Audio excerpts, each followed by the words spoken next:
तर मित्रांनो, नमस्कार. सक्षम चाललेला आहे वर कोडिंग करा छतावर. Yes bye. आता आपण आजचा सुविचार बघू. सुविचार. आजचा सुविचार बघू. The more you desperately want to be rich, the more poor and unworthy you feel, regardless of how much money you actually make. याचा अर्थ कळतोय का? याचा अर्थ कळण्यासारखा नाही, फील करून घ्या तुम्ही. जेवढ्या गोष्टीचे जेवढा माग पडतो तेवढं आपल्याला त्या गोष्टी वाईट वाटायला लागत त्यांच्या साईड इफेक्ट दिसायला लागतो. म्हणजे जाऊ दे, एवढं काय खास नव्हतं. आता ही बघा, ever notice that sometimes Wien you careless about something you do better at it.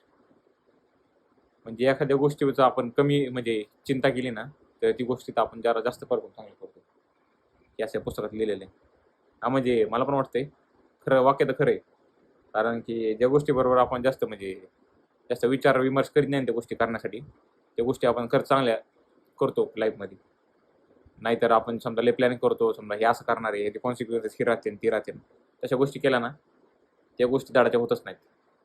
मी तर म्हणतो त्या गोष्टी करताच येत नाहीत, म्हणजे चालूच करता येत नाही त्या गोष्टी, असा विषय असतो. तर मी तर म्हणतोय विचार करायचा, डायरेक्ट करून टाकायचं. जास्त काय पुढचा मागचा विचार करायचा नाही. एखाद्या गोष्टी ॲक्शन करायचं असेल काय काम करून टाकायचं. तसंच त्या गोष्टीमध्ये चांगले रिझल्ट भेटतात. मला तर भेटले बऱ्यापैकी, तुम्हाला पण भेटले असतात. परत एकदा रिपीट करतो. Ever notice that sometimes Wien you care less about something you do better at it. पुढचं म्हणणं काय आहे? The feedback loop from heaven. हे बघा, फीडबॅक लूप काय म्हणते? Notice how it is often the person who is the list invested in success of something that actually ends up achieving it. तेच मागासच याला बॅकअप करते.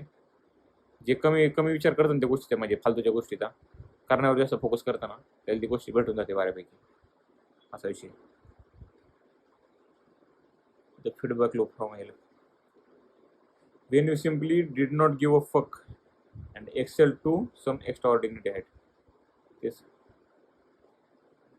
असं तुकडे तुकडे दिसून राहिले. मला कळलं आता काय विषय. ते हायलाईट केलेले आहेत ना मी अशा, त्यावेळेला तुकड्या दिसतात सध्या. मला ते एक तुकड्यात वाचवावं लागतं. आता विषय काय? The subtle art of not giving फक मधला सटलिटी नंबर 2चा पॉईंट असतो, कारण की 2 नंबरचा मला आवडला. To not give a fuck about adversity. You must first give a fuck about something more important than ॲडव्हर्सिटी.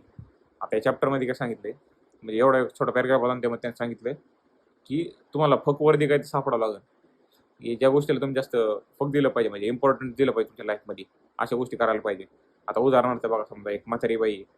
समजा म्हातारी बाई आहे, ती खूप दिवसभर काही कामं नाहीत, दिवसभर टी व्ही बघत बसते, पेपर वगैरे वाचते, आणि तिथे मुलं वगैरे भेटायला येत नाही कारण की जरा असेल काही फॅमिली प्रॉब्लेम असतील. ती दिवसभर मोकळाच टाईम असा समजून घ्या. तर ती काय करते, दिवसभर ती कुपन गोळा करते वगैरे, काय कुपन वगैरे तसं ती टेस्ट. समजा एखादा समजा कोण रिडीम करायला गेली आणि रिडीम नाही झाली तर ती त्या गोष्टी चिकचिक करत असते. तर ती चिकचिक करते, म्हणजे असं बघा ना, असं 20-30 रुपयाच्या कुपनसाठी कोण चिकचिक करते, एवढं भांडत बसलं एखाद्या समजा तिथल्या मॅनेजर बरोबर की ते रिडीम का होत नाही, रिडीम का होत नाही. त्या गोष्टीत असं काय फकवर्दी नाही त्यासाठी, कारण की त्या लाईफमध्ये काय फकवर्दी करण्यासारखंच नाही त्याकडं. तुम्हाला कळते का? त्या गोष्टीची इम्पॉर्टन्स त्या बाईसाठी सगळ्यात जास्त राहिली. म्हणजे तिला कारण की दुसरं काही इम्पॉर्टंट द्यायला दुसरं काही नाहीच त्या लाईफमध्ये. विषय काय होतो, आपण अशा फकवर्दी गोष्टी सापडल्या पाहिजे की त्या खरंच इम्पॅक्ट असे आणते ना आपल्या लाईफमध्ये. नाही तर विषय काय, आपण करणार काय करणार, टाईमपास. भाऊ मी कसा दिसतोय, मी कसे कपडे घालतोय, त्या फकवर्दी गोष्टी नाहीत मला असं वाटतंय. कारण की मला डेड एंड वाटतोय पुढचा तिथं त्या गोष्टींचा, की असं देखावायच्या गोष्टीत जास्त तिला दिखावा करणं, याव करणं, त्याव करणं, मी हे केलं, मी ते केलं, असं माझं म्हणणं आहे. असं पुस्तकाचं पण म्हणणं आहे. तुम्ही फकवर्दी सापडात, तुमचे प्रायोरिटीज ठरवा. असेल कोणाची प्रायोरिटी मी काय सांगणार नाही, असं ना कोणाला कपडे वगैरे घालायचं असतं, जाऊ दे, जे त्याची प्रायोरिटी तीच तीच विषय आहे. म्हणजे एखाद्याची असते प्रायोरिटी, जाऊ देतं काय.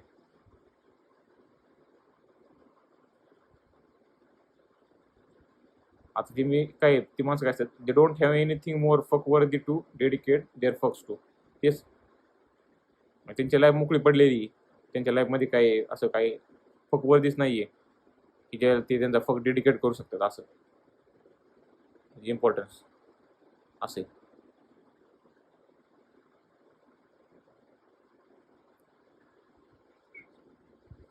तिसरं subtlety, whether you realise it or not you are always choosing what to give a fuck about. तुम्हाला वाटत असेल ही गोष्ट माझ्याकडून बळजबरी केली जाते, पण विषय कसा आहे, ती गोष्ट तूच करतोय, ध्यानात ठेव. बघ परत एकदा वाक्य असतं, whether you realise it or not you are always choosing what to give a fuck about. बरोबर,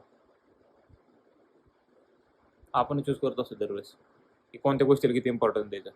आता कुठल्या गोष्टीला फक्त द्यायचं आपल्याला काही कळत नाही. आता प्रायोरिटी आपणच सेट करत असते. तुला आधी असाइनमेंटला यायला प्रायोरिटी द्यायची का आपलं लर्निंगला प्रायोरिटी द्यायची आधी, ते विषय. आणि ते चूज आपणच करतो. असा विषय नाही की कॉलेज म्हणतं हे करा ती करा. तुला पण माहिती की तू फक्त कोणत्या गोष्टीला देणार, असा विषय. असा विषय आहे. म्हणजे म्हणायला म्हणणे ते, पण गोष्टी तर सगळ्या आपल्याच हातात असतात, कोणत्या गोष्टीला किती फक्त द्यायचं ते.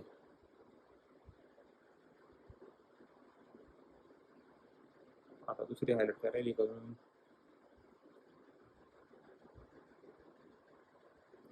हां शेवटचे, maturity is what happens when one learns to only give a fuck about what truly फक वर्दी. तेच मॅच्युरिटी कधी येते माणसाला, जेव्हा तुम्हाला कळतं की फक वर्दी कोणत्या गोष्टीला तुम्ही फक दिलं पाहिजे. तुम्ही तुमच्या हेअरस्टाईलला फक दिलं पाहिजे का तुमच्या असाइनमेंटला फक दिलं पाहिजे का तुमच्या लर्निंगला फक दिलं पाहिजे, तुमच्या ग्रोथला फक दिलं पाहिजे का तुमच्या फिजिकला हेल्प दिलं, म्हणजे फिजिकच म्हणतो आपलं हेल्थ वगैरे असेल त्या गोष्टीला फक दिलं पाहिजे. ती विषय असतो की आपला प्रत्येकाचा प्रायव्हेट. तीच मॅच्युरिटी तेव्हाच येते जेव्हा तुला कळतं की तू कोणत्या गोष्टीला फक दिलं पाहिजे. तीच म्हणजे कोणत्या गोष्टी इम्पॉर्टंट आहे तुझ्यासाठी, त्या गोष्टी जेव्हा कळतं तेव्हा तुला मॅच्युरिटी येते. बेसिक आहे, बेसिक पॉईंट आहे तीच. आता कोणाला मॅच्युरिटी नाही आहे, पण कुठं कसे पैसे घालून राहिले, टाइमपास करून राहिले, हिंडून राहिले इकडे तिकडे, त्याची मॅच्युरिटी नाही म्हणजे तीच. त्यासाठी ती मॅच्युरिटी झाली, पण नाही म्हणजे पॉईंट ऑफ व्ह्यू तसा नसतोय, जनरलाइज पॉईंट ऑफ व्ह्यू काय म्हणतात ते. आता बघू अजून काय आहे का. बस संपलं. दुसरा चॅप्टर आहे हॅपीनेस इज अ प्रॉब्लेम, तो आपण बघू नंतर. आजचा सुविचार झाला समाप्त.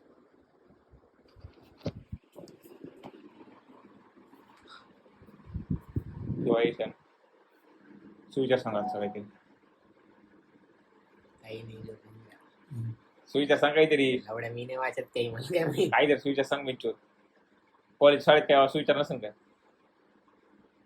आठवते पॉडकास्ट मध्ये कुठं काय ऐकला असेल, 10च्या व्हिडिओ सेव्ह केलेला 10च्या. बघायचे राहिले ना. सांगायचं सुविचार, don't focus on holes, focus on goals. तरीच आपण